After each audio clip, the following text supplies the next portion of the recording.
Hello everyone, এই বছর ছিল একটি নয় দুটি কার্তিক পুজো বাড়ি নিমন্ত্রণ। আর প্রথমটায় যাচ্ছিলাম আমার বন্ধু এবং বান্ধবীর বাড়িতে। এই যে ওরা গেট করেছিল পুরোটাই বেলুন দিয়ে, এইটা ওদের বাড়িতে চলে এসেছিলাম। তারপরে ওদের সামনেই ছিল মন্দির, মা তারার প্রণাম করে নিয়ে সোজা চলে এলাম উপরে ওদের ঘরে। এই যে ওদের কার্তিকের ডেকোরেশন করেছিল। এই যে আমাদের বন্ধু আর বান্ধবী কার্তিক পুজোয় তখন বসে পড়েছিল।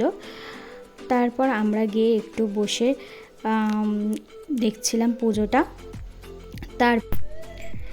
এরাও গিয়েছিল আমাদের সাথে। তারপর অনেকেই একে একে চলে এসেছিল, এরাও ছিল আমাদের ক্লাসমেট।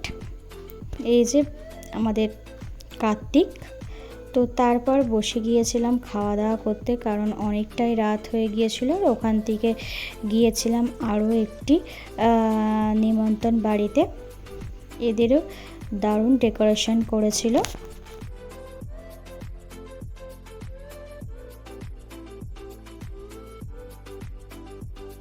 এইটা ছিল আর একটা কার্তিক ঠাকুর। Tata, by.